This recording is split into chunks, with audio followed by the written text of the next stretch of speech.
Appelez-moi, et je vous répondrai. Je vous révélerai de grandes choses, des choses cachées, que vous ne connaissez pas. Jérémie chapitre 33, verset 3. Shalom à tous, et bienvenue sur Leader du Royaume, l'endroit divinement désigné où nous cherchons ensemble à déverrouiller les mystères du Royaume et à vivre une vie de prière qui manifeste la puissance de Dieu. Laissez-moi vous interpeller, droit au but, et que le Saint-Esprit sonde vos cœurs. As-tu l'impression que tes prières se heurtent à un mur invisible, un plafond de verre qui les empêche d'atteindre le trône de la grâce? Tu cries, tu cherches, tu appelles le nom du Seigneur avec ferveur, mais tout ce que tu ressens en retour, c'est un silence assourdissant, une absence de réponse tangible.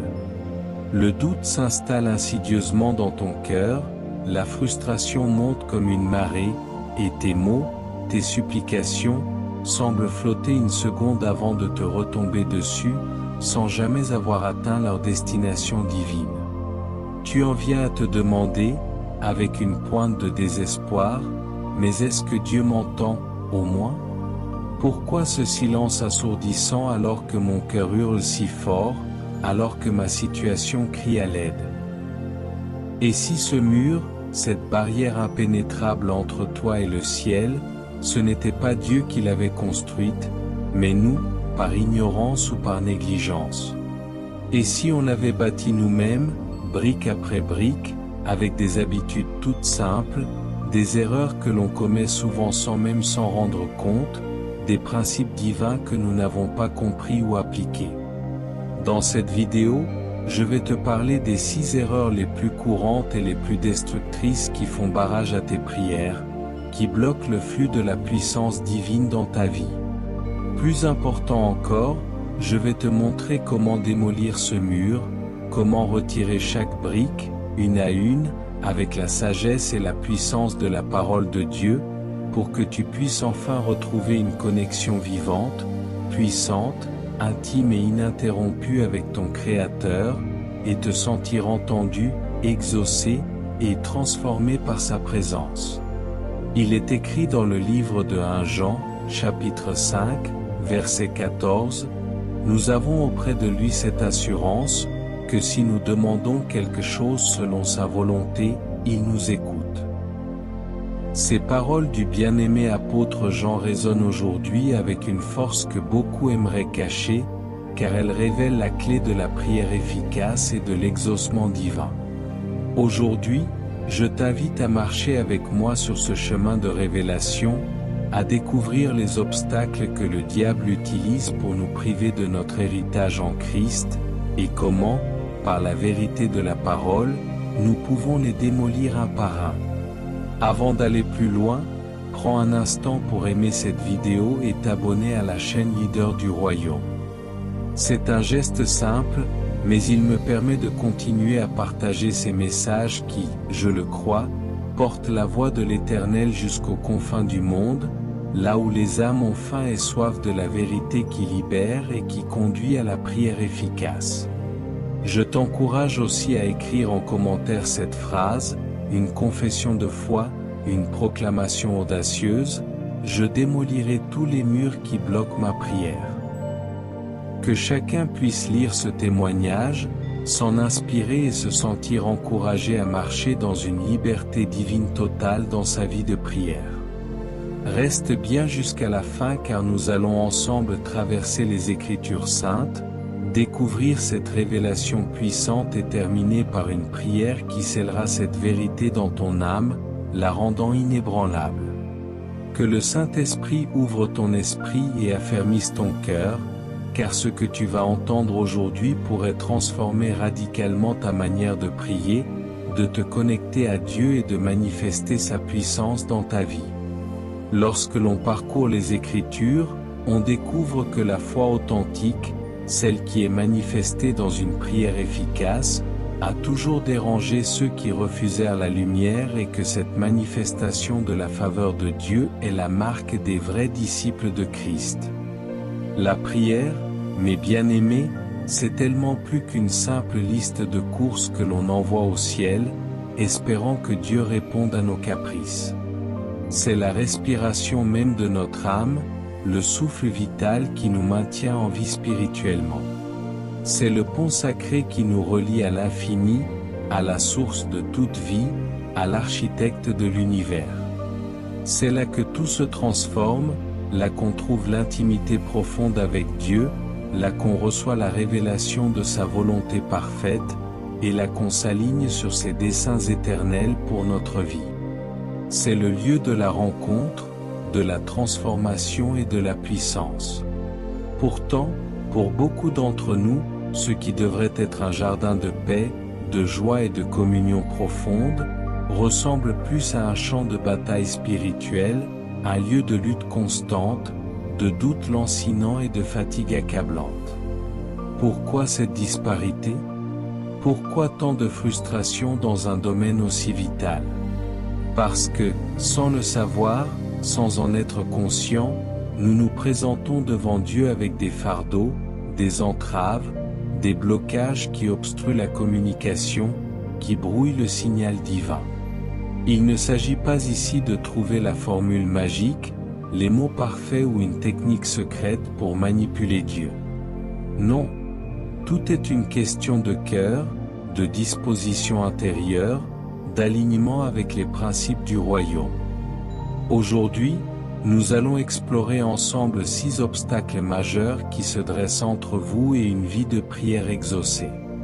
3 de ces obstacles sont purement spirituels, ils touchent à l'état de notre âme, à notre relation fondamentale avec Dieu et les autres. Les 3 autres sont plus pratiques, liés à nos habitudes quotidiennes et à notre état mental. Chacun d'eux agit comme un filtre puissant qui brouille le signal, qui affaiblit la connexion, qui empêche la manifestation des réponses divines. Je ne te parle pas de théories abstraites, de concepts théologiques complexes réservés à une élite. Je te parle de vécu, d'expériences concrètes, de galères que j'ai moi-même traversées dans ma propre vie de prière, et que je vois, hélas, chez tellement de croyants sincères, qui aiment Dieu mais qui sont frustrés.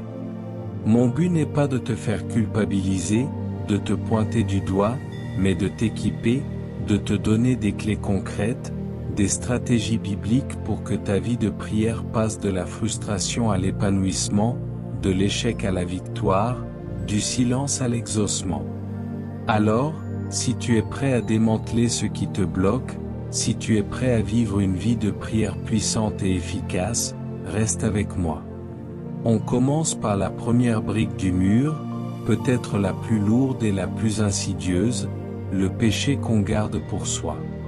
Alors, le premier blocage, mes bien-aimés, est sans doute le plus fondamental, le plus sournois et le plus dévastateur, c'est le péché non confessé.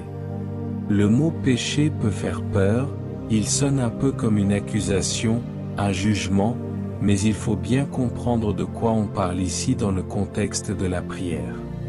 Il ne s'agit pas d'être parfait, d'atteindre une sainteté immaculée avant de pouvoir parler à Dieu.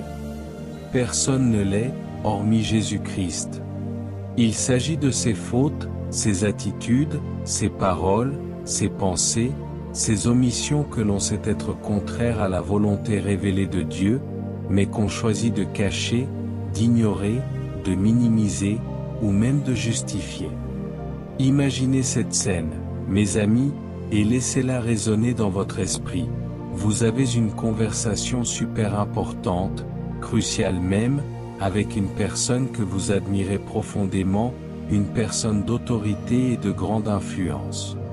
Mais entre vous, posez-la, bien en évidence sur la table, il y a un objet que vous lui avez volé, un objet qu'il sait être le sien et que vous avez dérobé. Vous essayez de faire la conversation, de parler de la pluie et du beau temps, de sujets anodins, mais votre regard fuit constamment l'objet, votre voix tremble légèrement, chaque mot sonne faux, forcé, sans conviction. Pourquoi?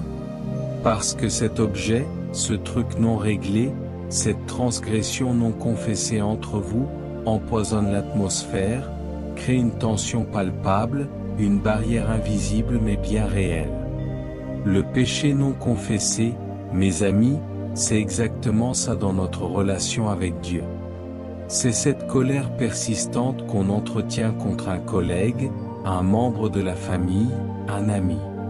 C'est ce petit mensonge innocent que l'on raconte pour se couvrir ou pour éviter des ennuis. C'est cette habitude secrète, cette dépendance cachée, cette pensée impure dont on a honte et qu'on garde dans les ténèbres. On essaie de prier par-dessus ce péché, en espérant que ça passe inaperçu aux yeux de l'Omniscient. Mais ça ne marche jamais. C'est une tentative épuisante de mener une double vie spirituelle, une vie de façade devant les hommes et une vie secrète de désobéissance. Et une telle vie rend notre prière complètement stérile, inefficace, sans puissance. Ce sont vos fautes qui ont fait séparation entre vous et votre Dieu, ce sont vos péchés qui vous l'ont caché et l'ont empêché de vous écouter. Ésaïe chapitre 59, verset 2. Mais pourquoi est-ce un si grand obstacle à la prière? La réponse est dans la nature même de Dieu. Dieu est saint, pur, sans tache. La lumière et les ténèbres ne peuvent pas cohabiter, elles sont mutuellement exclusives. Le prophète Ésaïe le dit de façon très directe et sans équivoque dans le verset que nous venons de lire. C'est d'une clarté redoutable. Le péché ne rend pas Dieu ignorant, il sait tout, il voit tout, même les recoins les plus sombres de notre cœur. Mais il crée une barrière relationnelle, une distance, une séparation. Il dresse ce fameux mur du silence dont nous parlions. Le péché non confessé brise notre capacité à recevoir de Dieu. C'est comme essayer de capter une station de radio avec une antenne cassée ou déréglée. L'émetteur, Dieu, fonctionne parfaitement, sa puissance est illimitée, sa volonté d'exaucer est constante, mais le récepteur, nous, dans notre prière, est défaillant, obstrué par le péché. On se retrouve dans une position d'hypocrisie spirituelle, à demander une bénédiction de la main droite tout en s'accrochant à quelque chose de sale, de contraire à la volonté divine, de la main gauche. Alors, comment on démolit cette première brique, cette barrière invisible et destructrice?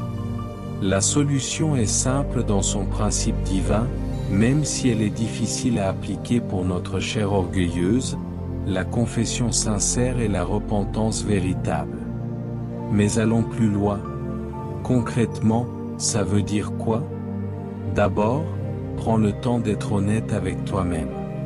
Mets-toi à part, dans le silence, et invite le Saint-Esprit, qui est notre aide et notre guide, à éclairer les recoins les plus sombres de ton cœur, à te révéler ce qui est caché. Pose-toi les vraies questions, sans auto-justification. Y a-t-il de l'amertume que je cultive contre quelqu'un? Une malhonnêteté, même petite, dans mes affaires ou mes paroles? De l'orgueil, de la jalousie, de la convoitise?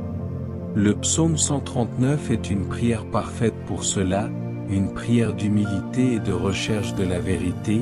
Sonde-moi, ô Dieu, et connais mon cœur. Éprouve-moi, et connais mes pensées. Regarde si je suis sur une mauvaise voie, et conduis-moi sur la voie de l'éternité. Psaume chapitre 139, versets 23 à 24. Ensuite, confesse clairement et spécifiquement. Pas de pardon si j'ai fait un truc pas bien ou pardon pour mes péchés en général. Mais plutôt, Seigneur, je confesse ma colère persistante contre un tel. Je confesse avoir menti dans telle situation. Je confesse mon orgueil dans ce domaine de ma vie. Appelle le péché par son nom, sans euphémisme, sans minimisation. C'est ça, confesser, être d'accord avec Dieu que c'est mal, que c'est une transgression de sa loi, une offense à sa sainteté. Sans chercher d'excuses, sans blâmer les circonstances ou les autres. C'est un acte d'humilité radicale qui brise l'orgueil et ouvre la porte à la grâce. Enfin, décide de changer de direction, de faire demi-tour. C'est ça, la repentance. Ce n'est pas juste se sentir mal, avoir des remords, ou verser quelques larmes. C'est une décision ferme de la volonté de faire demi-tour, de se détourner du péché et de se tourner vers Dieu. Si tu as confessé un mensonge, tu prends la décision de dire la vérité à partir de maintenant. Si tu as confessé de l'amertume, tu prends la décision de pardonner. La Bible nous fait cette promesse incroyable, une promesse de libération et de purification totale. Dans 1 Jean, chapitre 1, verset 9, « Si nous reconnaissons nos péchés, il est fidèle et juste pour nous les pardonner et pour nous purifier de tout mal. » Dieu ne se contente pas de pardonner, il nettoie, il purifie, il restaure. C'est l'hygiène spirituelle essentielle qui garde le canal de communication ouvert et limpide avec lui, permettant à vos prières d'atteindre le trône et aux bénédictions de couler dans votre vie. Le roi David et son psaume de repentance, psaume chapitre 32, versets 3 à 5, après son péché avec Bathsheba et le meurtre d'Uri, David a caché sa faute pendant un temps. Il décrit l'impact dévastateur de ce péché non confessé sur sa vie, sur sa santé physique et spirituelle, et sur sa capacité à prier. « Tant que je me suis tu, mes os se consumaient, je gémissais tout le jour. Car jour et nuit ta main s'appesantissait sur moi, ma vigueur s'épuisait, comme au soleil de l'été. » Psaume 32, 3-4. Sa prière était bloquée, sa joie disparue, sa force spirituelle drainée. Ce n'est qu'après avoir confessé et abandonné son péché que la joie et la bénédiction sont revenues, et que sa prière a retrouvé sa puissance. « Je t'ai fait connaître mon péché, je n'ai pas caché mon iniquité. J'ai dit, je confesserai mes transgressions à l'Éternel. Et tu as pardonné l'iniquité de mon péché. » Psaume 32, 5. À quand est le butin interdit? Josué chapitre 7, versets 10 à 12, après la victoire miraculeuse de Jéricho, Dieu avait interdit à Israël de prendre du butin. Akan a désobéi secrètement, cachant de l'or, de l'argent et un manteau. Sa désobéissance a entraîné une défaite humiliante pour tout Israël à Haï, et Dieu a dit à Josué, « Lève-toi. Pourquoi restes-tu ainsi couché sur ta face? Israël a péché, ils ont transgressé mon alliance que je leur avais prescrite, ils ont même pris de l'interdit, ils l'ont aussi volé et l'ont mis parmi leurs propres bagages. C'est pourquoi les enfants d'Israël ne peuvent tenir devant leurs ennemis. Je ne serai plus avec vous, si vous ne retranchez pas l'interdit du milieu de vous. » Josué 7, 10-12. Le péché caché d'un homme a bloqué la faveur divine sur toute la nation et a empêché leur prière pour la victoire d'être exaucée jusqu'à ce que le péché soit confessé et traité. Les pharisiens et l'hypocrisie, Matthieu chapitre 23, versets 27 à 28, Jésus a souvent condamné l'hypocrisie des pharisiens, qui priaient en public pour être vus des hommes, mais dont le cœur était rempli de péché et de méchanceté.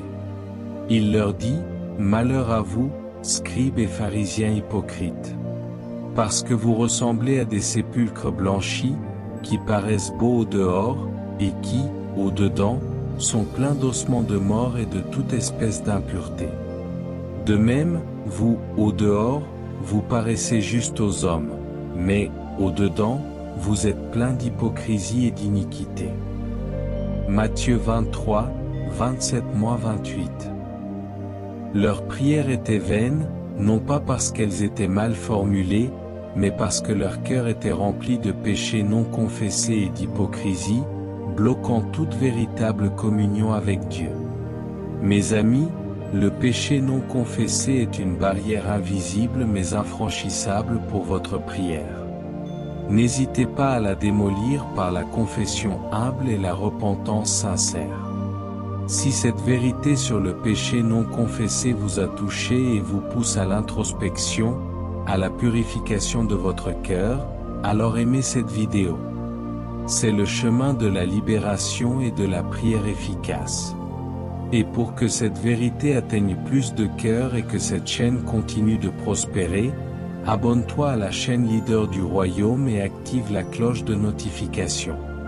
Maintenant que notre cœur, par la grâce de Dieu, propre devant lui par la confession et la repentance, il faut s'occuper d'un autre obstacle tout aussi puissant, insidieux et dévastateur, mais cette fois-ci, tourné vers les autres, le manque de pardon.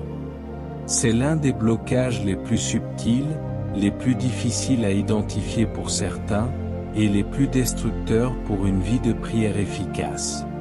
C'est ce refus obstiné de libérer quelqu'un de la dette qu'il a envers nous, de l'offense qu'il nous a infligée. C'est cette rancune tenace qu'on garde bien au chaud dans les replis de notre âme, ce ressentiment amer qu'on rumine jour après jour, cette amertume corrosive qui colore toutes nos pensées, toutes nos émotions, et même nos paroles. On se dit souvent, pour se justifier, ce qu'il m'a fait est impardonnable, la blessure est trop profonde. Ou pardonner, ce serait dire que ce n'était pas grave, que je minimise la douleur. On croit, à tort, que garder cette rancune nous protège d'une nouvelle blessure, ou qu'elle punit l'autre personne. En réalité, mes bien-aimés, le manque de pardon est un poison que l'on boit soi-même en espérant que l'autre meure. Il ne fait de mal qu'à celui qui le nourrit. Il vous enchaîne, vous emprisonne au passé et à la personne qui vous a blessé, vous liant à elle par des chaînes invisibles d'amertume et de ressentiment. Tu essaies de prier, de lever tes mains vers Dieu, mais ton cœur est alourdi par les chaînes de l'amertume, par le poids du non-pardon. C'est comme essayer de nager dans un océan avec des enclumes attachées à tes pieds. Tu te débats, tu t'épuises, tu gaspilles ton énergie, mais tu n'avances pas, tu coules même. Tu demandes à Dieu sa grâce, sa miséricorde, ses bénédictions, tout en refusant obstinément d'offrir cette même grâce et ce même pardon à quelqu'un d'autre. C'est une contradiction flagrante qui bloque le flux divin. Si vous pardonnez aux hommes leurs offenses, votre Père céleste vous pardonnera aussi. Mais si vous ne pardonnez pas aux hommes, votre Père ne vous pardonnera pas non plus vos offenses. Matthieu chapitre 6, versets 14 à 15. Sur ce point, Jésus est radicalement clair, d'une limpidité effrayante. C'est une loi spirituelle incontournable, un principe fondamental du royaume de Dieu, qu'il a enseigné juste après la prière du Notre Père. Il insiste lourdement sur ce point. Refuser de pardonner, c'est comme bloquer une artère principale dans le système circulatoire du royaume de Dieu. La grâce, cette grâce infinie qui nous a pardonné une dette colossale, une dette que nous ne pourrions jamais rembourser, est censée nous traverser pour atteindre les autres. Si on fait barrage à cette grâce, si on refuse de la laisser couler à travers nous vers les autres, on se coupe de la source elle-même. Comment oser demander la miséricorde de Dieu, son pardon, sa faveur, quand notre cœur est rempli de jugement, de rancune, de colère envers notre prochain? Le manque de pardon est donc une brique empoisonnée, une brique lourde et toxique, dans le mur du silence qui se dresse entre vous et le trône de la grâce. D'accord, tu me diras, je comprends la gravité de la situation, mais comment on fait? La blessure est trop profonde, la douleur est trop vive, l'offense est trop grande. Le pardon, mes amis, n'est pas d'abord un sentiment, une émotion que l'on attend de ressentir. C'est une décision de la volonté, un acte de foi, soutenu par la grâce surabondante de Dieu. Voici des étapes pratiques, des clés divines pour déloger cette brique empoisonnée et vous libérer. Premièrement, redéfinis le pardon selon la perspective biblique. Pardonner, ce n'est pas oublier l'offense. La cicatrice de la blessure peut rester, mais la plaie ne doit plus saigner. Ce n'est pas dire que le mal n'était pas mal, que l'offense n'était pas grave. Ce n'est pas forcément se réconcilier avec l'offenseur, car la réconciliation demande de la confiance mutuelle et un repentir de l'autre partie. Le pardon, c'est avant tout un acte pour toi-même, c'est la décision consciente de couper les chaînes qui te lient à ton offenseur et de remettre cette personne et cette situation entre les mains de Dieu, le seul juge juste et parfait. Tu renonces à ton droit personnel de te venger, de rendre le mal pour le mal. Deuxièmement, fais un inventaire honnête de ton cœur.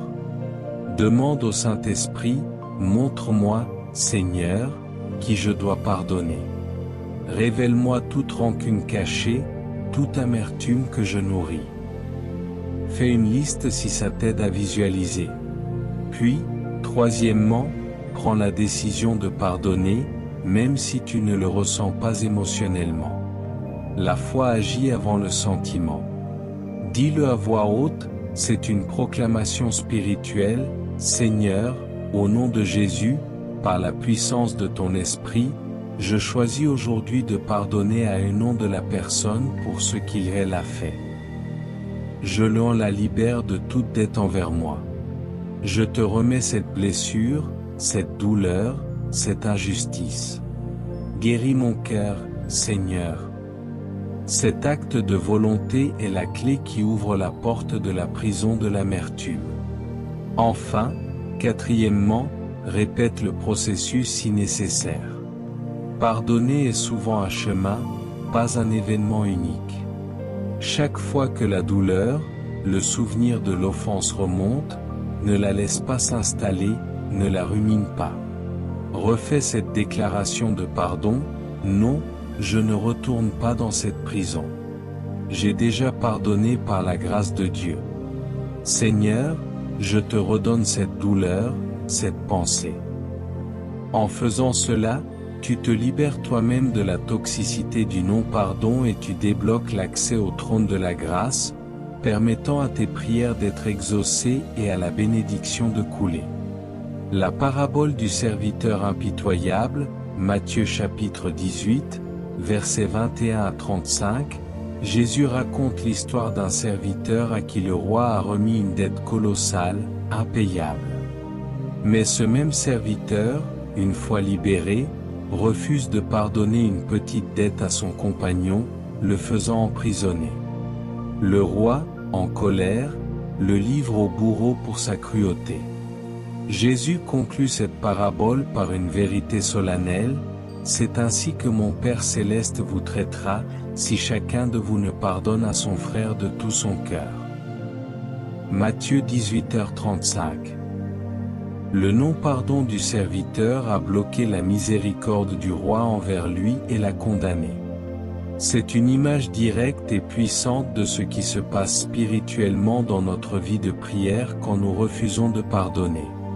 Joseph et ses frères, Genèse chapitre 50, versets 15 à 21, après la mort de leur père Jacob, les frères de Joseph craignent qu'il ne se venge de tout le mal qu'ils lui ont fait, l'avoir vendu comme esclave. Mais Joseph, qui a subi des années de souffrance, d'injustice et d'emprisonnement à cause de leur trahison, leur répond avec un cœur rempli de pardon et de sagesse divine, « Vous aviez médité de me faire du mal. Dieu l'a changé en bien, pour accomplir ce qui arrive aujourd'hui, pour sauver la vie à un peuple nombreux. » Genèse 50, va. Le pardon de Joseph a non seulement libéré ses frères de leur culpabilité et de leur peur, mais il a aussi permis à Dieu de continuer à le bénir et à l'utiliser puissamment pour un but divin. S'il avait gardé l'amertume et la rancune, il n'aurait pas pu gérer sa position de gouverneur en Égypte, ni voir le plan de Dieu se dérouler. Son pardon a débloqué la bénédiction pour toute sa famille. L'exemple de Jésus sur la croix, Luc chapitre 23, verset 34, l'exemple le plus sublime et le plus puissant du pardon nous est donné par Jésus-Christ lui-même, alors qu'il est en train de souffrir atrocement sur la croix, crucifié injustement par ceux qu'il était venu sauver. Au lieu de maudire ou de se venger, il prie, « Père, pardonne-leur, car ils ne savent ce qu'ils font. » Luc 23h34. Jésus, le sacrifice parfait, nous montre l'exemple ultime du pardon, même face à la pire des injustices. Il ne s'accroche pas à la rancune. C'est par ce pardon radical que la réconciliation avec Dieu est devenue possible pour nous, ouvrant la voie à toutes les bénédictions. Mes amis, le non-pardon est un mur invisible qui vous emprisonne et bloque vos prières. Libérez-vous en pardonnant, et vous verrez les écluses du ciel s'ouvrir sur votre vie.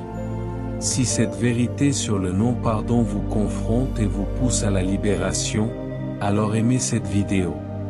C'est le chemin vers la véritable liberté et une prière exaucée. Et pour que cette parole de vérité continue de se propager et d'équiper les croyants, abonne-toi à la chaîne Leader du Royaume. Ok, mes bien-aimés, notre cœur est propre devant Dieu par la confession, et nos relations sont en paix par le pardon. Le terrain spirituel semble prêt pour une prière efficace. Pourtant, un autre obstacle, plus intellectuel et insidieux, peut se dresser, un ennemi silencieux mais redoutable, le doute et l'incrédulité. Le doute est le grand saboteur de la prière, le ver qui ronge le fondement même de notre connexion avec Dieu. Je ne parle pas ici des questions honnêtes, des interrogations légitimes que l'on peut avoir sur la vie ou sur Dieu, car Dieu peut gérer nos questions. Je parle de cette petite voix intérieure persistante qui chuchote insidieusement dans votre esprit. Est-ce que ça sert vraiment à quelque chose de prier? Est-ce que je ne suis pas juste en train de me parler à moi-même dans le vide? Est-ce que Dieu est vraiment capable de faire cela pour moi? Ce doute, mes amis, peut venir de diverses sources. Il peut être le fruit de déceptions passées, de prières qui sont restées sans réponse selon nos attentes et notre calendrier. Il peut naître d'un rationalisme excessif qui a du mal avec tout ce qui le dépasse, avec le surnaturel, avec l'intervention divine dans le quotidien. Ou il peut être une attaque directe de l'ennemi pour vous paralyser. Peu importe sa source, le doute agit comme un court-circuit spirituel. Tu peux avoir la source d'énergie illimitée, Dieu, le Tout-Puissant, et l'appareil qui doit recevoir cette énergie, ta demande de prière. Mais si le câble de connexion ou la foi est rongé, effiloché, ou coupé par le doute, le courant ne passe pas, la puissance ne se manifeste pas. Prier en doutant, c'est comme planter une graine précieuse tout en étant persuadé, au fond de soi, qu'elle ne germera jamais, qu'elle ne produira aucun fruit. L'action devient vide de sens, une pure formalité sans puissance. Tu demandes la guérison divine en planifiant déjà ton échec et en te préparant au pire. Cette incohérence, cette double pensée, paralyse notre prière et la rend inefficace. Mais qu'il la demande avec foi, sans douter, car celui qui doute est semblable au flot de la mer, agité par le vent et poussé de côté et d'autre. Qu'un tel homme ne s'imagine pas qu'il recevra quelque chose du Seigneur. Jacques chapitre 1, versets 6 à 7. La Bible est très claire et sans équivoque sur ce point fondamental. La foi et l'exaucement sont intrinsèquement liés, ils sont inséparables. L'épître de Jacques le dit sans détour, avec une force percutante. L'image est forte. Quelqu'un qui doute n'est pas stable, il est ballotté constamment entre l'espoir et le désespoir, entre la confiance et la peur, comme un bateau sans gouvernail sur une mer agitée. Pourquoi la foi est-elle si cruciale? Parce qu'elle honore Dieu. Elle déclare, par nos actions et nos paroles, que nous croyons qu'il est qui il dit être, bon, puissant, fidèle, capable d'accomplir au-delà de tout ce que nous pouvons demander ou imaginer. Le doute, à l'inverse, remet en question son caractère, sa capacité, sa volonté. C'est comme dire à ton meilleur ami, à ton père, ou à ton conjoint, je te demande de l'aide, mais franchement, je ne suis pas sûr que tu en sois capable, ou même que tu veuilles vraiment le faire. Une telle attitude tue la relation, elle brise la confiance. Comme le dit l'Épître aux Hébreux, dans Hébreux chapitre 11, verset 6, « Or, sans la foi, il est impossible de lui être agréable, car il faut que celui qui s'approche de Dieu croie que Dieu existe, et qu'il est le rémunérateur de ceux qui le cherchent. » Le doute est une brique instable, une brique pourrie qui fait trembler tout le mur de votre vie de prière, menaçant de le faire s'effondrer. Comment on combat ce monstre du doute, cette forteresse de l'incrédulité? La foi n'est pas une émotion que l'on peut forcer ou simuler, mais c'est un muscle spirituel qu'on peut entraîner, développer et fortifier. Voici des stratégies concrètes, des principes bibliques pour démolir cette brique du doute. Premièrement, ancre ta foi dans la parole de Dieu. La foi ne vient pas de l'optimisme aveugle ou de la pensée positive. Elle a besoin d'un fondement solide et inébranlable, les promesses de Dieu, sa parole vivante et éternelle. Ainsi la foi vient de ce qu'on entend, et ce qu'on entend vient de la parole de Christ. Romains chapitre 10, verset 17. Si tu doutes, plonge-toi délibérément, intentionnellement, dans les versets qui parlent de ton problème, de la situation pour laquelle tu pries. Remplis ton esprit, ton cœur, ton âme de ces vérités divines. Proclame-les à voix haute, confesse-les avec audace. Ça renforce ta propre foi, ça nourrit ton esprit, et ça fait taire les chuchotements du doute. Deuxièmement, souviens-toi de ce que Dieu a déjà fait dans ta vie et dans la vie des autres. Le doute a une fâcheuse tendance à nous rendre amnésiques, à nous faire oublier les victoires passées. Tiens un journal de reconnaissance ou un journal des exaucements. Note toutes les fois où Dieu est intervenu miraculeusement dans ta vie, où il a répondu à tes prières, où il a manifesté sa fidélité. Quand le doute s'installe, relis ce journal. Ça renouvelle ta confiance en son caractère immuable et en sa puissance. Troisièmement, entoure-toi de gens de foi. Le doute adore l'isolement, il prospère dans la solitude. Ne reste pas seul avec tes doutes. Partage tes luttes, tes incertitudes, tes faiblesses avec des frères et sœurs matures dans la foi, qui peuvent t'encourager, te soutenir, et prier pour toi. Entendre leurs témoignages de foi et recevoir leurs prières peut tout changer.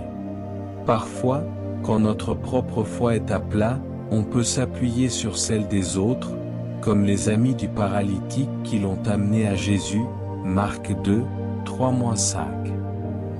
Enfin, quatrièmement, sois honnête avec Dieu concernant ton doute. Ne prétends pas avoir une foi parfaite si ce n'est pas le cas. Le père de l'enfant possédé dans Marc 9 a crié à Jésus une prière bouleversante d'authenticité et d'humilité, « Je crois. Viens au secours de mon incrédulité. » Marc chapitre 9, verset 24. Il a reconnu sa faiblesse, son combat. C'est une prière que Dieu adore, car elle montre un cœur sincère et dépendant de lui. Admettre sa faiblesse est le premier pas pour recevoir sa force et voir le doute se dissiper. Les Israélites à Kad-Barnéa, Nombre chapitres 13 et 14, 12 espions sont envoyés explorer Canaan, la terre promise. 10 d'entre eux reviennent avec un rapport de peur et d'incrédulité, se concentrant sur les géants et les villes fortifiées, semant le doute et la panique parmi le peuple. Seuls Josué et Caleb ont un esprit de foi, croyant en la promesse de Dieu. À cause de leur incrédulité collective, Dieu déclare, « Mais vous, qui avez murmuré contre moi, vous ne verrez point le pays que j'ai juré de donner à vos pères. » Nombre 14h29. Leur manque de foi les a empêchés d'entrer dans la bénédiction de la terre promise pendant 40 ans, et toute cette génération est morte dans le désert. Leurs prières pour entrer dans le pays ont été bloquées par leur incrédulité. Pierre marchant sur l'eau, Matthieu chapitre 14, versets 28 à 31, Jésus invite Pierre à le rejoindre en marchant sur l'eau. Pierre commence à marcher par la foi, mais quand il voit la force du vent, il prend peur et commence à couler. Jésus lui dit, « Homme de peu de foi, pourquoi as-tu douté ?» Matthieu 14h31. Le doute de Pierre, même après avoir commencé à marcher dans le surnaturel, a brisé sa capacité à continuer à recevoir la puissance de marcher sur l'eau. Zacharie et l'annonce de Jean-Baptiste, Luc chapitre 1, versets 18 à 20, l'ange Gabriel apparaît à Zacharie, le sacrificateur, pour lui annoncer que sa femme Élisabeth, âgée et stérile, aura un fils, Jean-Baptiste. Zacharie doute à cause de leur âge. L'ange lui dit, « Je suis Gabriel, je me tiens devant Dieu. J'ai été envoyé pour te parler, et pour t'annoncer cette bonne nouvelle.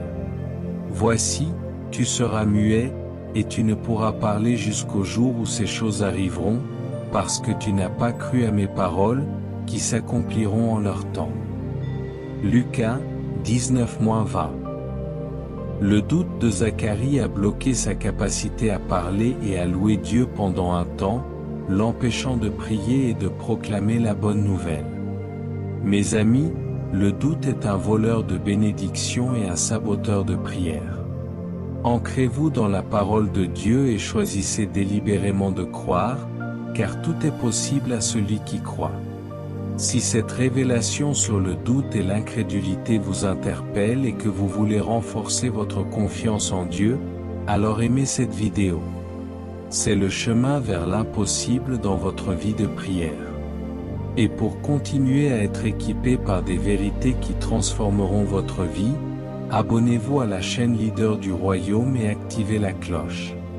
On a parlé des blocages qui viennent de nos actions, péchés, de nos pensées, doutes, et de nos relations, non-pardon. Mais qu'est-ce qui se passe quand l'obstacle n'est plus une action ou une pensée spécifique, mais un état d'épuisement total, une fatigue profonde de l'âme? C'est le découragement et la lassitude spirituelle. C'est peut-être l'ennemi le plus redoutable de la persévérance dans la prière, car il attaque notre endurance même, notre capacité à continuer à avancer quand tout semble stagnant. C'est cette chape de plomb invisible qui te tombe dessus quand les réponses tardent à venir, quand les épreuves s'accumulent sans relâche, ou que tu ne ressens plus rien dans ta vie de prière, ni la présence de Dieu, ni la ferveur. C'est la petite voix insidieuse qui murmure dans ton esprit, « À quoi bon? Rien ne change de toute façon. J'ai prié tellement de fois pour ça, et il ne se passe rien. » C'est le sentiment d'avoir couru un marathon spirituel et de ne plus avoir la force de faire un pas de plus, de lever les mains, de prononcer un mot. Tu as prié pour une situation spécifique pendant des mois, des années, avec ferveur, avec larmes, et le silence de Dieu est la seule réponse que tu perçois. Prier devient alors une corvée, un fardeau lourd, un rappel douloureux de ce que tu n'as pas encore reçu. Ta vie de prière devient un désert aride, une terre sèche où rien ne semble pousser. Tu n'as même plus la force de formuler des mots, l'énergie de t'approcher du trône. Ce n'est pas de la rébellion consciente, c'est un burn-out spirituel, un épuisement profond. Tu n'es plus en colère contre Dieu, tu es juste fatigué, vidé, et tu as envie d'abandonner. Ne nous lassons pas de faire le bien, car nous moissonnerons au temps convenable, si nous ne nous relâchons pas. Galates chapitre 6, verset 9. Le découragement est un obstacle majeur à la prière efficace car il attaque notre endurance, qui est une part essentielle de la foi et de la persévérance.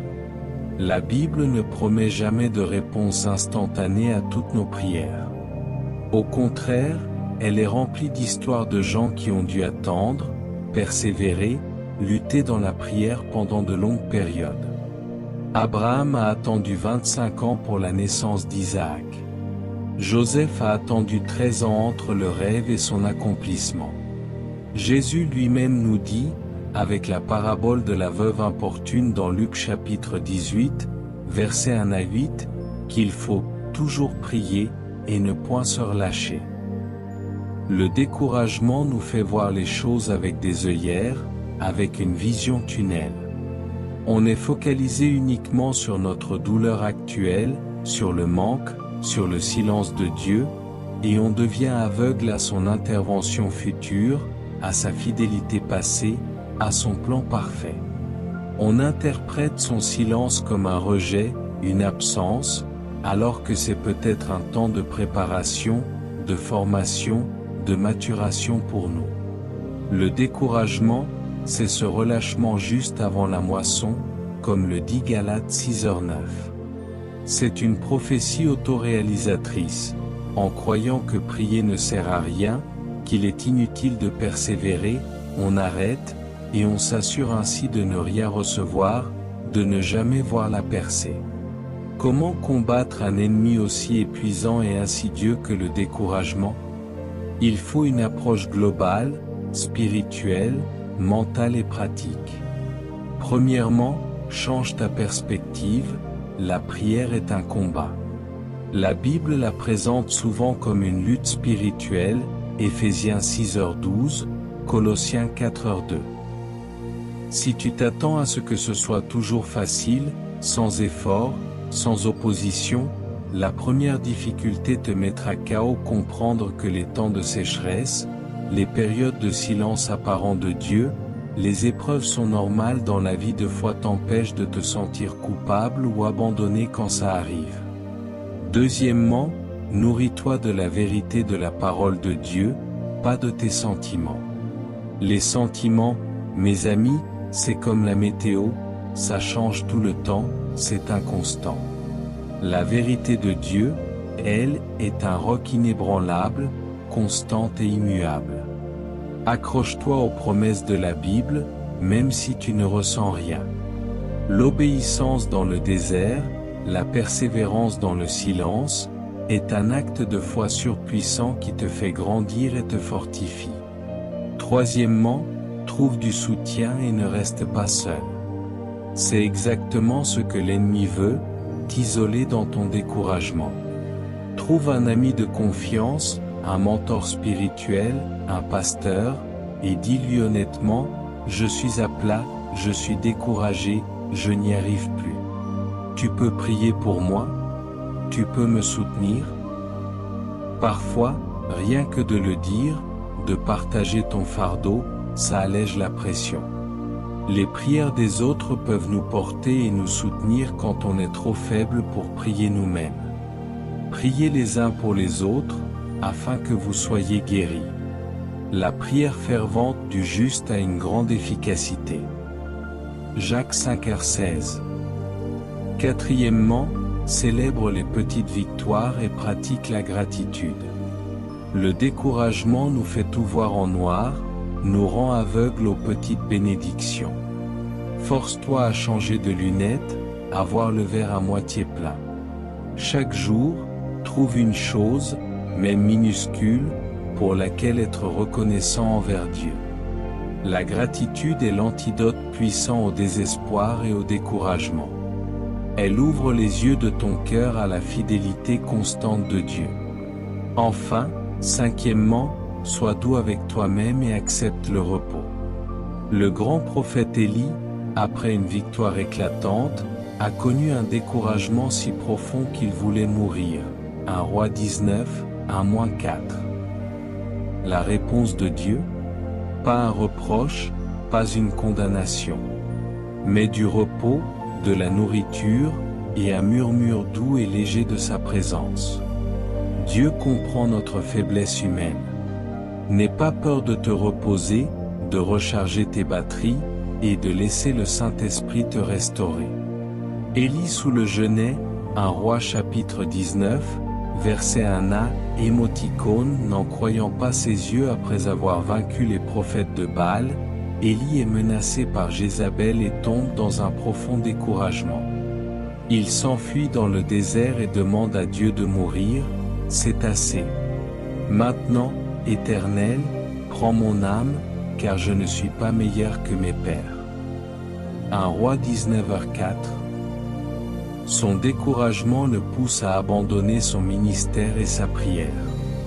Dieu ne le réprimande pas, mais lui envoie un ange pour le nourrir et le faire se reposer, le préparant à continuer sa mission. Le découragement a temporairement bloqué sa capacité à entendre Dieu et à agir. Le peuple d'Israël dans le désert, Nombre chapitre 21, versets 4 à 6, après des années d'errance, le peuple d'Israël se décourage et murmure contre Dieu et Moïse, « Pourquoi nous avez-vous fait monter d'Égypte, pour que nous mourions dans le désert? Car il n'y a point de pain, et il n'y a point d'eau, et notre âme est dégoûtée de cette misérable nourriture. » Nombre 21h5. Leur découragement et leurs plaintes ont provoqué l'envoi de serpents brûlants comme conséquence, bloquant la bénédiction et la protection divine jusqu'à leur repentance.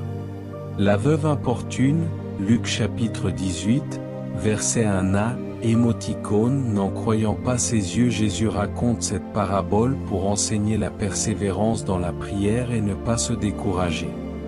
La veuve, face à un juge inique, insiste jusqu'à obtenir justice. Jésus conclut, « Et Dieu ne fera-t-il pas justice à ses élus, qui crient à lui jour et nuit, et tardera-t-il à leur égard? Je vous dis qu'il leur fera promptement justice. » Luc 18, 7-8. Le découragement est l'ennemi de cette persévérance que Jésus nous enseigne. Mes amis, le découragement est un piège de l'ennemi pour vous faire abandonner juste avant la percée. Persévérez, car votre moisson arrive. Si cette vérité sur le découragement vous a parlé et vous pousse à la persévérance, alors aimez cette vidéo. C'est le chemin de la victoire.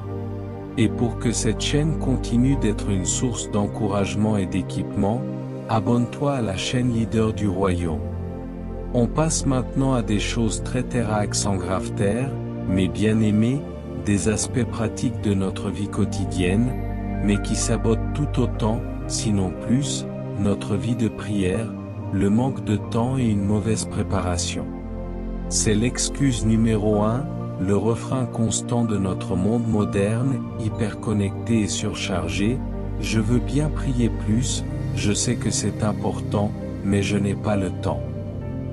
On est pris dans un tourbillon incessant d'activités, de responsabilités, de notifications, et la prière devient ce truc qu'on fera quand on aura un moment, quand on aura un peu de calme.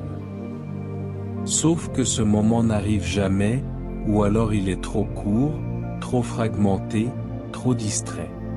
Le résultat de cette approche, c'est une prière express, superficielle, une prière de fast-food spirituel.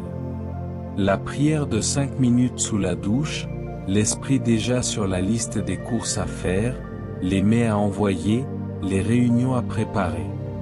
La prière du soir, marmonnée à moitié endormi, juste avant de sombrer dans le sommeil. Ce manque de temps n'est pas un problème d'agenda, mes amis, c'est un problème de priorité. On trouve toujours du temps pour ce qu'on juge réellement important dans notre vie.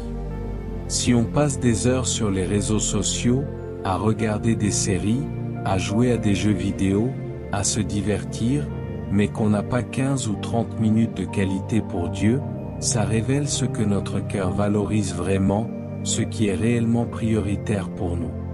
On arrive dans la prière sans transition, l'esprit encore plein du bruit du monde, des soucis, des distractions, sans avoir préparé ni le lieu ni notre cœur pour cette rencontre sacrée. Jésus se leva bien avant le jour, quand il faisait encore très sombre, et il sortit pour aller dans un lieu désert, où il pria. Marc chapitre 1, verset 35. Ce chaos pratique, cette désorganisation, cette négligence est un obstacle majeur à la prière efficace parce qu'il envoie un message clair, à Dieu et à nous-mêmes. Cette rencontre avec le Créateur de l'univers n'est pas si importante que ça. Elle peut attendre. Elle peut être reléguée aux miettes de mon temps. Imagine que tu aies rendez-vous avec le président d'une nation. Tu n'arriverais pas en retard, en pyjama, l'esprit ailleurs, n'est-ce pas? Tu te préparerais, tu serais ponctuel, tu serais concentré. Pourtant, on traite souvent nos rendez-vous avec le roi des rois, le Seigneur de l'univers, avec une désinvolture incroyable. Jésus lui-même, le Fils de Dieu, se levait bien avant le jour, pour prier dans un lieu désert. Il planifiait ce temps, il le protégeait. S'il en avait besoin, nous, encore plus. Une prière non planifiée est souvent une prière oubliée. Une prière non préparée est une prière distraite, superficielle, sans profondeur. On est trop pressé et trop bruyant pour entendre le murmure doux et léger de Dieu, la voix subtile du Saint-Esprit. Comment vaincre ce chaos pratique et démolir cette brique de la négligence? Pas besoin de devenir moine ou de se retirer du monde, juste d'être intentionnel et discipliné. Premièrement, planifie ton rendez-vous avec Dieu. Prends ton agenda, ton calendrier, et bloque un créneau spécifique chaque jour pour la prière. Que ce soit 15 minutes le matin avant que le monde ne se réveille, pendant ta pause déjeuner, ou le soir avant de te coucher. L'heure précise n'a pas d'importance absolue, mais la régularité et la constance, oui. Protège ce temps comme un rendez-vous ultra important, inaliénable. En l'écrivant, en le planifiant, tu passes d'une vague intention à un engagement réel et concret. Deuxièmement, prépare ton lieu de prière. Trouve un coin dédié, un espace où tu peux être seul avec Dieu. Un fauteuil confortable, un coin de ta chambre, un endroit calme dans ta maison. Ça deviendra ton sanctuaire personnel, un lieu de rencontre avec le divin. Avant de commencer, prépare ce lieu, ta Bible, un carnet pour tes notes ou tes prières, un stylo. Et surtout, règle ton téléphone en mode silencieux, ou mieux encore, mets-le dans une autre pièce, hors de portée. L'acte physique de préparer un lieu prépare aussi notre cœur et notre esprit à la concentration. Troisièmement, prépare ton cœur et ton esprit. Prends une minute ou deux pour faire la transition entre le bruit du monde et le calme de la présence de Dieu. Respire profondément. Mets un chant de louange doux, lis un psaume inspirant, ou médite sur un verset. Ce sas de décompression est vital pour passer du tumulte extérieur à la quiétude intérieure nécessaire pour entendre Dieu. Quatrièmement, commence petit, mais sois constant. Ne vise pas 1 heure par jour si tu ne pries jamais régulièrement. Tu vas te décourager. Commence par 10 à 15 minutes, mais tiens-toi fidèlement chaque jour. La constance, la discipline régulière, vaut bien mieux que la durée occasionnelle. La discipline, ce n'est pas du légalisme, c'est la structure qui donne à ton esprit la liberté de s'épanouir dans la présence de Dieu. Jésus et la prière matinale, Marc chapitre 1, verset 35, comme mentionné, Jésus, malgré son emploi du temps chargé et les foules qui le suivaient, a délibérément choisi de se lever, bien avant le jour, pour aller prier dans un lieu désert. Cela montre l'importance de la planification et de la priorisation du temps de prière, ainsi que la recherche d'un lieu propice à la concentration et à l'intimité avec le Père. S'il avait attendu d'avoir un moment, il n'aurait peut-être jamais eu ce temps de qualité. Les disciples à Gethsémanée, Matthieu chapitre 26, versets 40 à 41, Jésus demande à ses disciples de veiller et de prier avec lui à Gethsémani, mais il les trouve endormis à plusieurs reprises. Il leur dit, « Vous n'avez donc pas pu veiller 1 heure avec moi. Veillez et priez, afin que vous ne tombiez pas en tentation. L'esprit est bien disposé, mais la chair est faible. » Matthieu 26, 40-41. Leur manque de préparation et leur incapacité à veiller, qui est une forme de discipline et de gestion du temps, les a rendus vulnérables à la tentation et les a empêchés de soutenir Jésus dans son moment le plus difficile. Daniel et sa prière quotidienne, Daniel chapitre 6, verset 10, malgré l'édit royal interdisant de prier tout autre Dieu que le roi, Daniel continue sa pratique habituelle. Lorsque Daniel sut que le décret était écrit, il entra dans sa maison, où les fenêtres de sa chambre haute étaient ouvertes du côté de Jérusalem. Et 3 fois le jour il se mettait à genoux, il priait et louait son Dieu, comme il le faisait auparavant. Daniel 6h10. La régularité et la discipline de Daniel dans sa prière, malgré le danger, montre l'importance de prioriser ce temps et de le protéger, même face à l'adversité. Sa préparation et sa constance ont été la clé de sa protection et de son exaucement. Mes amis, le manque de temps et la mauvaise préparation sont des excuses que l'ennemi utilise pour vous priver de l'intimité avec Dieu. Planifiez, préparez et protégez votre temps de prière. Si cette vérité sur le manque de temps et la mauvaise préparation vous éclaire et vous encourage à être plus intentionnel dans votre vie de prière, alors aimez cette vidéo. C'est le chemin de la discipline qui mène à la liberté. Et pour une transformation continue, abonne-toi à la chaîne Leader du Royaume. On arrive à la 6e et dernière erreur, mes bien-aimés, une double menace qui peut saboter même la prière la mieux planifiée et la plus disciplinée. Les distractions incessantes et les mauvaises motivations profondes. Ces 2 éléments agissent comme un brouillage puissant du signal divin, rendant notre communication avec Dieu inefficace, voire stérile. La distraction, c'est le fléau de notre esprit moderne, l'ennemi silencieux de la concentration. Tu t'assois pour prier, tu as préparé ton lieu, ton temps, et soudain, ton cerveau devient une autoroute sur laquelle défilent des pensées parasites.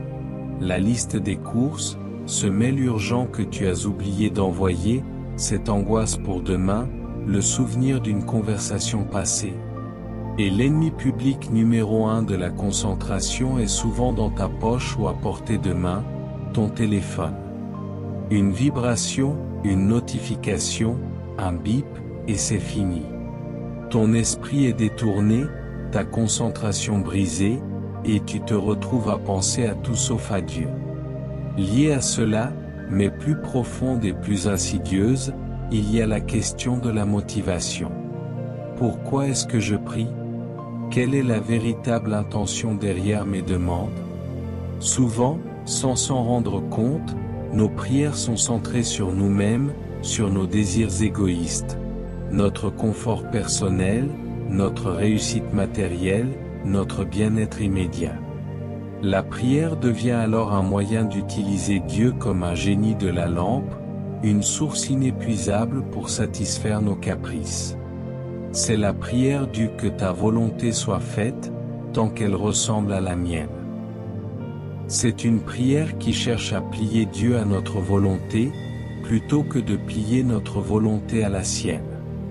Vous demandez, et vous ne recevez pas, parce que vous demandez mal, dans le but de satisfaire vos passions.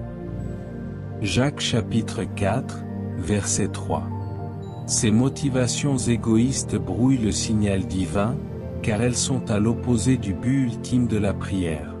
La communion intime avec Dieu est l'accomplissement de sa volonté souveraine sur la terre. Les distractions empêchent l'intimité. Aucune conversation de qualité, aucune relation profonde ne peut avoir lieu avec une attention divisée, un esprit vagabond. les mauvaises motivations sont encore pires. Elles montrent que nous n'avons pas compris qui est Dieu. Il n'est pas notre serviteur, notre majordome céleste. La prière, dans son essence la plus pure, c'est le processus par lequel nous nous soumettons à ses plans, à ses desseins, à sa sagesse, et non l'inverse. Dieu ne peut pas exaucer une prière égoïste, une prière motivée par la chair et non par l'esprit, car cela ne ferait que renforcer notre égoïsme, notre indépendance de lui, et nous éloignerait de lui, de sa sainteté, de sa volonté parfaite. Ce n'est pas qu'il ne veut pas nous bénir, c'est qu'il refuse de nous donner quelque chose qui, au final, nous ferait du mal, nous détruirait, ou nous éloignerait de lui. C'est de l'amour, pas de la méchanceté. Alors, comment on fait pour vaincre ces deux ennemis de la prière efficace? Il faut à la fois discipliner notre esprit pour les distractions et purifier notre cœur pour les motivations. Pour vaincre les distractions. Le parking à penser, garde un carnet et un stylo à côté de toi pendant ton temps de prière. Une pensée parasite arrive, une idée, une tâche à faire? Note-la vite fait sur le carnet. Ça libère ton esprit de la peur d'oublier, et tu peux revenir à ta prière. C'est comme garer la pensée pour la traiter plus tard. 2. Prie à voix haute, quand ton esprit s'égare, parler à voix haute t'aide à te recentrer, à engager tes sens et à maintenir ta concentration sur ce que tu dis à Dieu. C'est un puissant outil de concentration. 3. Sois patient avec toi-même, la concentration parfaite n'existe pas, surtout au début. Quand ton esprit s'échappe, ramène-le doucement, sans te juger, sans te culpabiliser. Encore et encore. C'est un entraînement, un muscle qui se développe avec la pratique. Pour purifier tes motivations. Commence par l'adoration. Avant de dérouler ta liste de demandes, prends un vrai temps pour adorer Dieu pour qui il est, sa sainteté, sa grandeur, sa bonté, sa fidélité, sa toute-puissance. Chante, médite sur ses attributs. Ça change complètement la perspective de ta prière, ça passe de moi à toi, Seigneur, et ta gloire. 2. Prie la parole de Dieu, utilise les prières de la Bible comme modèle, les psaumes, les prières de Paul dans Éphésiens ou Colossiens.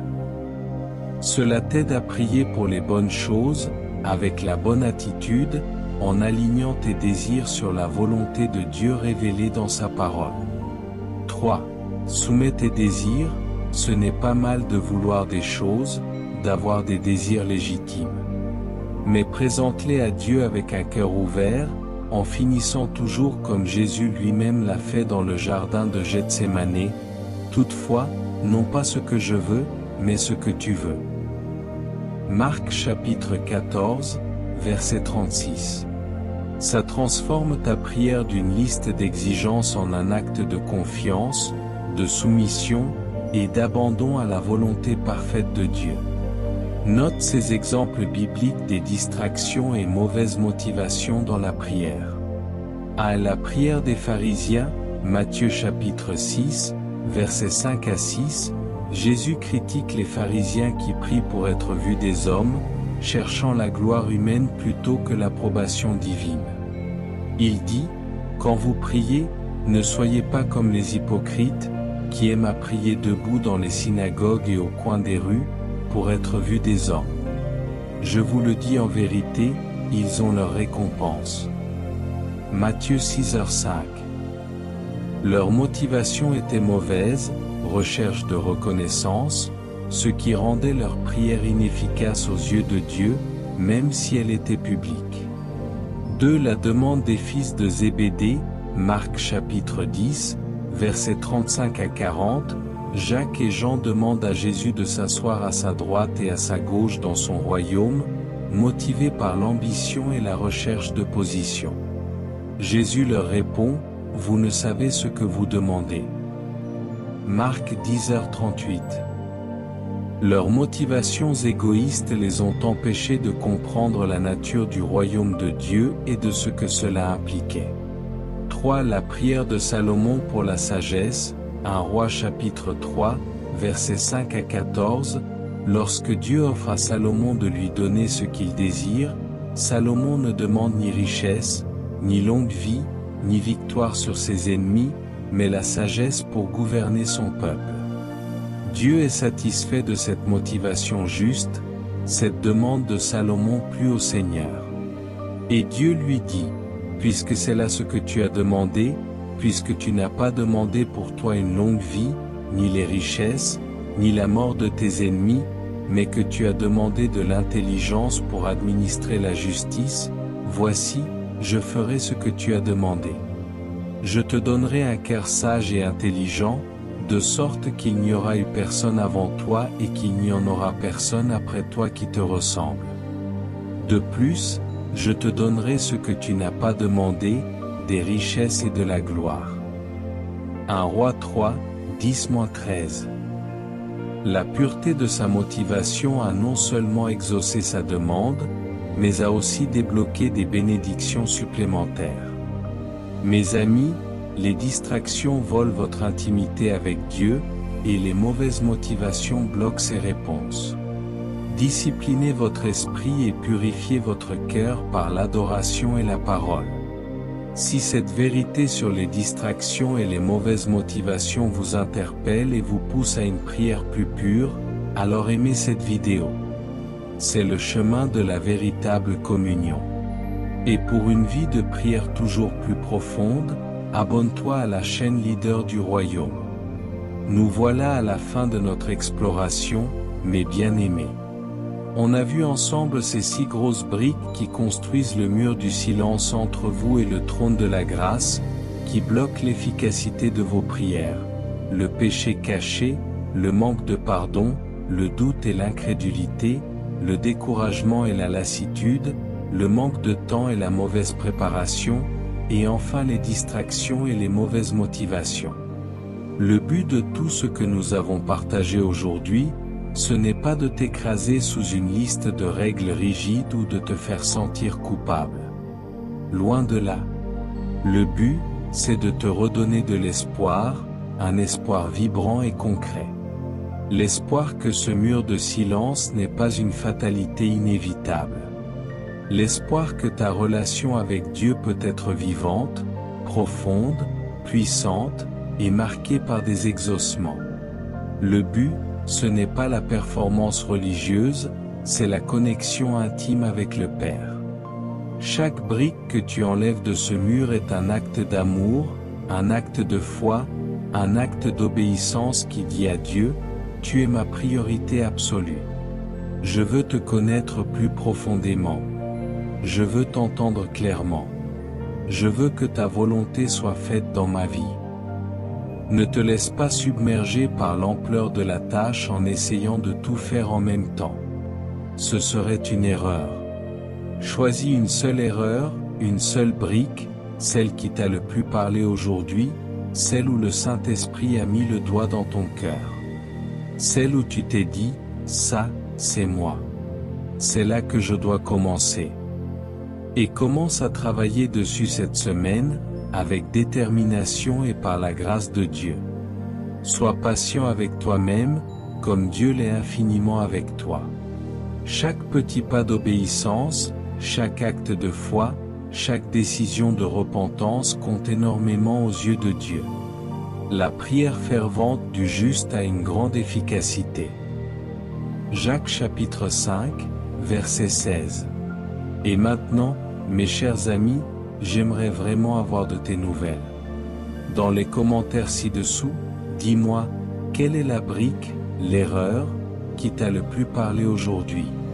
Et quelle est la première petite chose concrète que tu vas faire, par la grâce de Dieu, pour commencer à l'enlever et à démolir ce mur dans ta vie de prière? Ton témoignage, ta décision, peut vraiment encourager quelqu'un d'autre qui vit la même chose, qui se sent bloqué et désespéré. Si cette vidéo t'a aidé, si elle t'a éclairé, si elle t'a donné de l'espoir, je t'invite à faire 3 choses simples mais puissantes. 1. Mets un j'aime sur cette vidéo pour qu'elle touche plus de personnes qui se sentent bloquées dans leur vie de prière. 2. Partage-la avec un ami, un frère, une sœur, un membre de ta famille qui pourrait en avoir désespérément besoin. 3. Et surtout, abonne-toi à la chaîne Leader du Royaume et active la cloche de notification pour ne pas manquer nos prochains contenus, nos prochaines révélations qui t'aideront à approfondir ta vie spirituelle et à manifester le royaume de Dieu. Et n'oublie jamais cette vérité fondamentale, Dieu désire ardemment communiquer avec toi. Il n'est pas distant, il n'est pas silencieux par indifférence. Il attend simplement que nous enlevions les obstacles, les briques, les barrières que nous avons construites et qui nous empêchent de l'entendre clairement et de recevoir ses bénédictions. Que le Seigneur te bénisse abondamment et te donne une vie de prière puissante et exaucée. Maintenant, je vous invite à prier avec moi une dernière fois. Où que vous soyez, ouvrez votre cœur et laissez le Saint-Esprit vous guider. Seigneur mon Père, je viens devant toi avec un cœur humble et repentant. Ta parole a éclairé les obstacles qui ont bloqué mes prières et ma communion avec toi. Je reconnais mes fautes, mes négligences, mes mauvaises motivations. Je te demande pardon pour tout péché non confessé, pour mon manque de pardon envers les autres, pour mon doute et mon incrédulité, pour le découragement qui m'a parfois envahi, pour mon manque de discipline et de préparation dans la prière, et pour les distractions et les motivations égoïstes qui ont souillé mes requêtes. Seigneur Jésus, je crois que tu es le chemin, la vérité et la vie. Tu es celui qui a brisé toutes les barrières entre Dieu et les hommes. Je te demande de me purifier par ton sang précieux et de me donner la force par ton Saint-Esprit de démolir ces murs.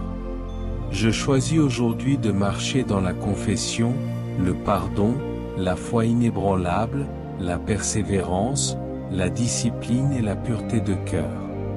Ouvre mes oreilles spirituelles pour que j'entende ta voix clairement. Ouvre les écluses du ciel pour que tes bénédictions coulent dans ma vie. Je te donne ma vie de prière, entièrement, et je te demande de la transformer en un canal puissant pour ta gloire. Au nom puissant, au nom souverain, au nom victorieux de Jésus-Christ, j'ai prié. Amen. Si vous avez fait cette prière de tout votre cœur, avec sincérité et détermination, écrivez « Amen », je reçois ma libération et ma prière est débloquée, dans les commentaires pour déclarer votre foi et sceller cette décision.